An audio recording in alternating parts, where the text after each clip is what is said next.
The MLB offseason rumors are heating up, with several key members of this Phillies team, their futures being in doubt. Near the top of the list is JT Realmuto as he evaluates his free agent options, and Nick Castellanos making it quite clear that he has no desire to return to Philadelphia.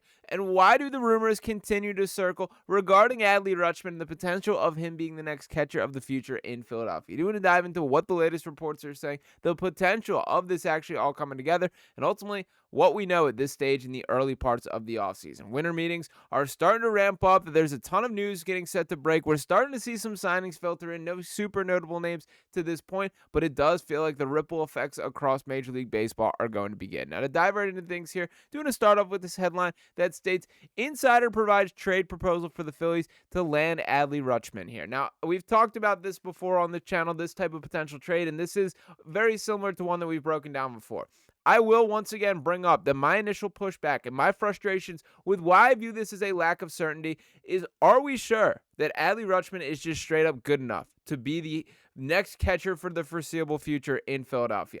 I am not willing to stake my reputation and think that right now, that we have not seen for over a calendar year, this guy looked a part of the all-star caliber catcher that he teased to be at the start of his career. Now, to dive in the article and the case that it makes, is it writes, if the Phillies were to make a trade, it's tough to say who could be available. But Anthony Castrovince of MLB.com believes there is a scenario where Adley Rutschman could be in play. He proposed a 3-team trade that would send him to Philadelphia. And in this deal, the Orioles walking away with Mackenzie Gore and Keibert Ruiz, the Phillies getting Adley Rutschman, and the Nationals walking away with Nick Castellanos, Aiden Miller, Carson DeMartini, and Caden Bodine, which is a lot of prospect haul there. This is too much, just straight up in my opinion here from a trade perspective. Now, obviously, the Mackenzie Gore aspect of things does sort of change the calculus to an extent. That's a real deal, like high-level pitcher that the Orioles are getting, coming off the best season of his career and still on the younger side of things there. But Rutschman is the prize that the Phillies do walk away from, and I also think that Nick Castellanos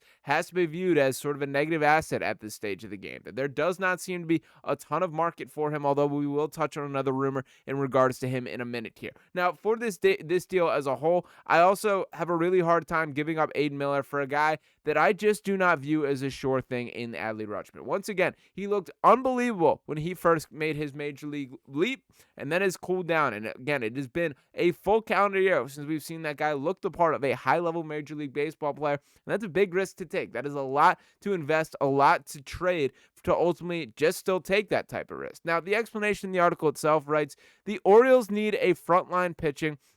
There's been some buzz this winter about them possibly dealing cornerstone catcher Rutschman after inking understudy Samuel Basello to a long-term extension. The Phillies, meanwhile, get younger in the lineup and find a strong replacement for the 34-year-old free agent JT Realmuto. Again, Rutschman is coming off an uninspiring year, but he certainly has the potential to boost the Phillies lineup and has demonstrated upside. In exchange for shoring up the catching spot and getting out from any personality issues in the $20 million owed to Castellanos in 2026, money that can be applied to re-signing Kyle Schwarber or whatever the Phils wish to do with it, Philadelphia has to fork over a very valuable infield prospect. And again, I am going to be very cautious about just giving up on Aiden Miller, but I do like the way that guy's wired, the flashes that he showed at the minor leagues there, and I'm feeling less and less sure about the outlook for Bryson Stott. A good player, absolutely, but I'm not locked in that this is absolutely the second baseman of the future. We've heard a ton of the reports of the Alec Boehm trade rumors dating back to last offseason there. Would be curious if that is a name that begins to pick up a little bit more steam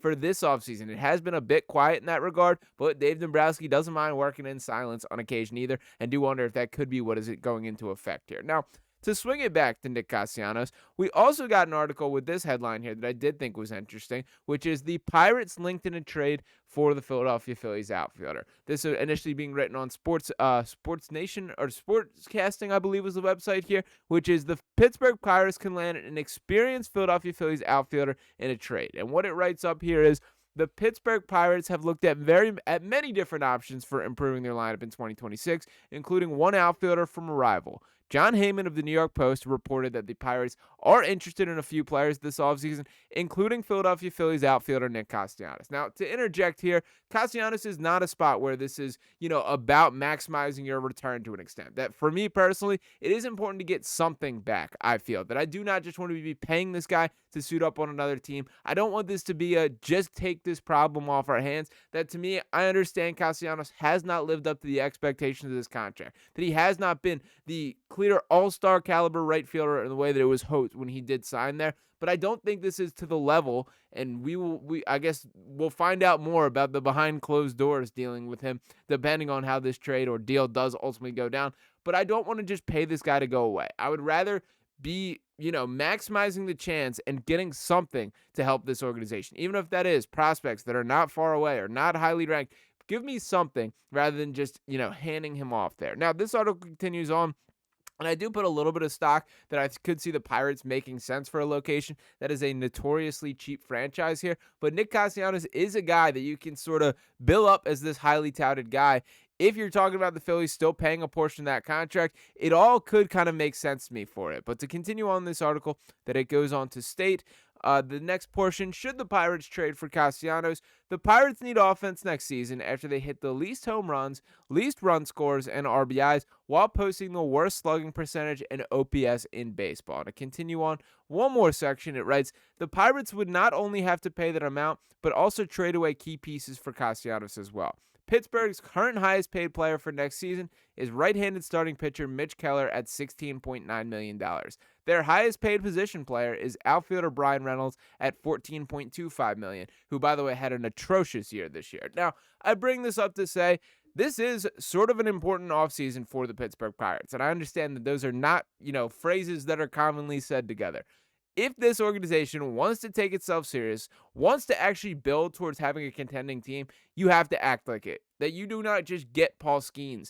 That you have one of the premier pitchers in baseball, the dude who won the Cy Young, who is incredible, on the short list of pure best pitchers in baseball, and you have him in the very early part of his career here. You have to maximize that. You have a legitimate superstar, and you got to give him some sort of run support, some sort of offensive talent, which the roster just completely lacks. Nick Castellanos isn't going to change that franchise overnight, but it would be a step in the right direction. And I will say, for me personally, I'm rooting for this all to happen, that I want the Pirates to put some sort of competent baseball team around Paul Skeens. He's incredible to watch. He's has a real chance to be like a Hall of Famer, one of the best pitchers ever, depending on there's still a lot more career to go down. But I don't want that to just be wasting away in Pittsburgh for no reason. If that means he ends up on a bigger organization, which I do think is the more likely path, even if it's not this year, but eventually there, so be it. But I would love to see the Pirates actually take the right steps to build up a roster around this guy who should be crowned as one of the biggest superstars in baseball. Nick Castellanos can help them head down that pathway there. Now, for these guys directly, and to give a little bit of their overall stats here, we're talking about Castellanos coming off a year in which he had 17 home runs, 72 RBIs, a .294 on-base percentage, which just is not good enough there. Across his 547 at-bats, had 137 hits, did walk 32 times there. We know the plate approach concerns. We know the lack of just ground that he can cover in the outfield, and of course, the headaches there. That is probably the biggest storyline of this, is I do wonder maybe things are that bad behind the scenes that they just cannot allow this guy to stick around. I hope that is not the case, and I am always sympathetic to a guy that just wants to get out there and compete on an everyday basis. That the biggest problem that he had all year was about not playing enough. That I can live with that from an athlete perspective, for that being the way that he's wired, his mentality there. But at the same time, I certainly get where Rob Thomson is coming from. That it was the right decision to platoon Nick Castellanos in some of these big moments, to make defensive changes late in game. And I do love the pettiness of Castellanos to be willing to walk into Dave Dombrowski's office and say, give me the raw numbers, give me the pamphlet, give me the defensive metrics that you guys look at to actually make those decisions. I love every part of it. Like, I do have a soft spot for Castellanos, but it does feel like the writing is on the wall. But I guess the bigger storyline here is the Phillies got to figure things out for themselves. They got to look in the mirror and decide what is of value to you. That I absolutely agree. This team needs to improve. They need to find ways to upgrade. But to bring it back to the catcher conversation, I am not certain that Adley Rutschman improves this team's chances of getting over that World Series hump. That if anything, I prefer the sample size that we've seen from JT Realmuto. The ability that he has to call a game, to handle a pitching staff, those are intangibles that you're just not going to get from really any other catcher, and very few around baseball. That look around, it is a weak position in the sport right now There are not a lot of top tier catchers out there. I understand that JT Realmuto is no longer the clear cut best catcher in baseball, the way that he was branded for years. But the bottom line is that dude is still serviceable, can still absolutely deliver, and I would love to have him back on this Phillies team. So keep the Adley Rutschman trade reports away from me. That is not a direction that I think this organization needs to go down, but we will see what Dave Dombrowski ultimately decides himself. Let me know what you guys think in the comments. Appreciate you guys for watching as always. If you have not already, make sure to smash that subscribe button. Drop a like on this video here. I'll be back talking to you next time right here on Phillies Digest. Peace.